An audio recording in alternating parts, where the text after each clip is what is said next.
بسم الله الرحمن الرحيم. اخوان والله يا سمحوا لي درت فيديو طويل، تبعوا معايا الله يرحم لكم الوالدين. بغيت نهضر، بغيت نخوي القلب والله. المهم تحطت التشكيله، عرفت قضيه حامضه، عرفت ان المدرب ماشي هو اللي حاط التشكيله، شي واحد اخر.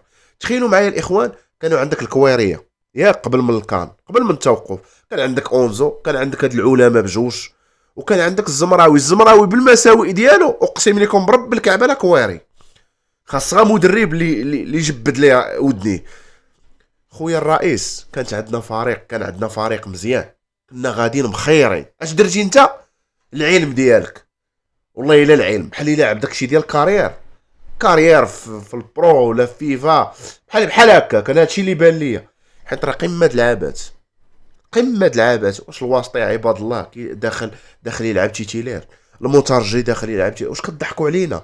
دابا راه المشكله ماشي في الهزيمه، لا ماشي في الهزيمه وارده في عالم كره القدم. ولكن الاخوان، باش تشوف دوك اللعابه واكلين شاربين مخلصين مرتاحين مع راساتهم، ويديروا لنا داك الحاله صاحبي، حشومه كاع والله، حتى حشومه. انا بعدا كنحملك انت المسؤوليه، انت واحد ما غيتحملها، انت هو السبب، انت الرئيس هو اللي وصلتي الوداد هذه الحاله.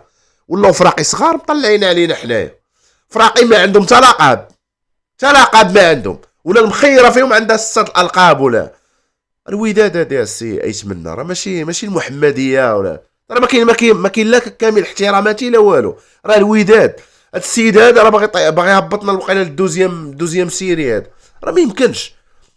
صاحبي مترجم عام ملعب، رايح عام ملعب، تجي تدخلوا ليا تيتيلار؟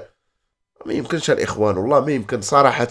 ما تسرطتش ليا الاخوان، والله ما كتسرط ليا. خليوا لي الاراء ديالكم الاخوان، وتحياتي وديما وداد ولا عزاء للحاقدين.